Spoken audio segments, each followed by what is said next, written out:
Plants and trees play a vital role in our lives. Nakakapagbigay sila ng pagkain at sariwang hangin. Nakakatulong sila sa pagpigil ng baha at syempre, nakakaganda sila ng ating paligid. But what if we tell you that there are other plants which are capable of doing more than that? Mga halaman daw na nagtataglay ng kakaibang kapangyarihan. Together with our guest expert Ruben Salangsang, yan ang misteryong ating sasagutin dito sa Paranormars. Good evening, Sir Ruben. Good evening sa inyong lahat. Yeah, welcome back. Naku. Mang Ruben, pag sinabi nating plants with special or magical properties, ano ba usually yung gamit ng mga ito? Iba't ibang klase ang gamit nito. Katulad dito, unahin natin to. Itong tinatawag na palaspas. Opo. Ang palaspas talaga ay ginagamit ito na nagpe-perform ng pag mga pare, usually exorcism. Pag hindi naman ordinado ng Vatican o hindi pare, ginagamit deliverance ng mga tao na napoposes. Oh. Usually, ang isa sa pinakamahusay na gamit ito, yung mga ginagahasa ng mga hindi nakikita ng mga tao. Mapalalaki, mapababae. Ito, ginagawa namin pangontra para hindi sila malapitan. Ina-anoint namin ito ng holy oil, tapos nilalagyan namin ng magical mantra, ilalagay sa apat na kanto ng higaan, para yung biktima ay hindi nagambalain pa ng mga espiritu. Pwede rin pang house cleansing ito, pambugaw, ng mga, hindi masama, kundi mga negatibong mga espiritu. Isa yan. Kayo ba meron kayong mga practice na ginagawa o paniniwala na gano'n, parang if I take this, o panligo ko to, or iwagas-wagas kung gano'n, ay makakatulong sa akin in some way? Ako nung matanda ako, nung bata ako, parang namatanda ako. Kasi yung tito ko, manggagamot din. Okay. Tapos, nung namatanda ako, yung mga butlig ko, kapag kumakati siya, syempre bata, kakamutin mo siya. Tapos magkakaroon siya ng nana. Tapos, ang sakit na niya, tapos ang dami-dami, hanggang sa nilalagnat na ako. Tapos naligo ako ng lubigan, pinapaligo ako ng tito ko, pinapakuluan lang siya sa tusin, papaligo ko. 3 days lang, gumaling ako. Tapos hindi na umulit yung mga butlig-butlig, wala na. Kasi ang lubigan talaga, pangbugaw din yan ng mga masasamang espiritu. Ang lubigan kasi, kalintulad yan ng tinatawag na luya. Pero hindi siya luya. Hindi kasi pwedeng ipansahog. Malalaman mo ng pagkakaiba niya sa pamagitan ng lasa. Kasi kapag ang tao pinoposes o umisapi, yung lubigan mismo, pinakabungan ng lubigan, pinakikendi. Pero merong mas mataas na klase kaysa sa lubigan, ang tinatawag na itim na luya. Kayo, Miss Elizabeth, meron ba kayong ganyan mga paniniwala o pinapractice sa bahay? What he does, yung mga ginagawa niya, ginagawa ko rin. Ayan, okay. Lahat na sinasabi niya tama, pero mas marami siyang alam kaysa sa akin pagdating sa mga bagay na katulad nito. Normally, ang ginagamit ko pagdating sa pagtatawas, ganyan, I still stick to salt. Hindi ko alam kung salt ito. Hindi pala ito salt.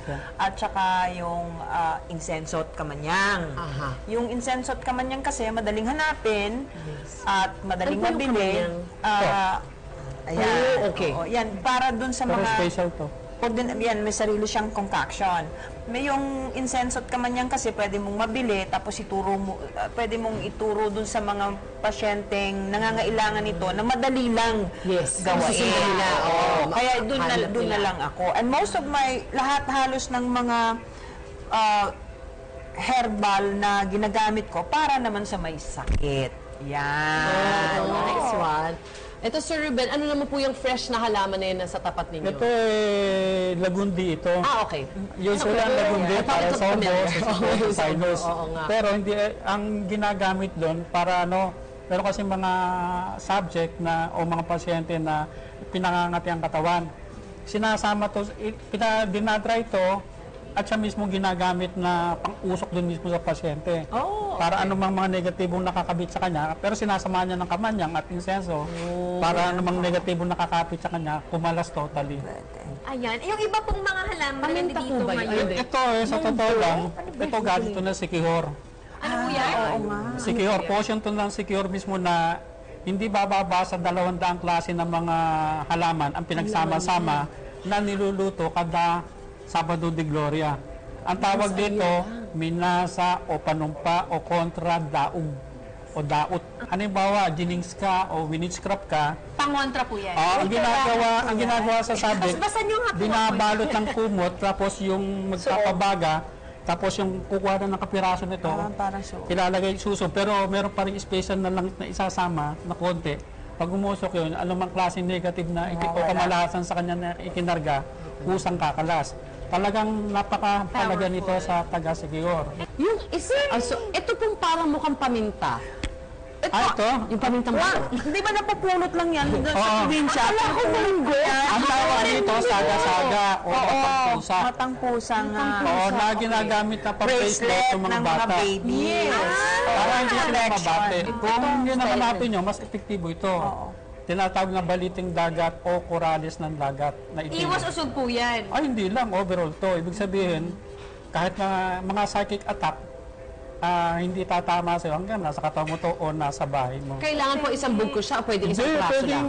isang piraso Isang lang maliit lang, lagay mo sa wallet mo, lagay mo sa ayun. Oo. Hindi, ang overall talaga niyan ito. Ano po yan? Ito na yung pinaghalo-halo kong timpla na konti lang na nakalagay sa isang maliit na plastic na dala-dala mo, overall na yung dala mo.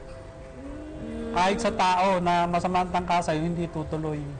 Kaya sa totoo lang, dapat ang bawat isa marunong manalangin, may sariling protection na Totoo yan. pinangahawakan. Dasal talaga. Pinakamakapangyarihan. Protection. Always. Pinangahawakan. Wow, maraming salamat, Sir Ruben. Ang dami ko.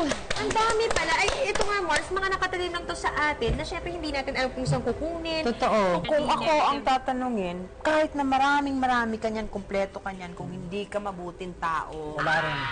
Ay, ang kailangan, Natanto nyo dun. Tama naman po yun. gumawa ka ng kabutihan. Kailangan malapit ka sa Diyos. It boils down to Kasi baka naman yung negative mo, gawa na rin ng negative karma na naapit. Yun, may karma. At ibang topic na po yung karma na yan. Pag-uusapan natin next time. Maraming salamat po, Sir Ruben.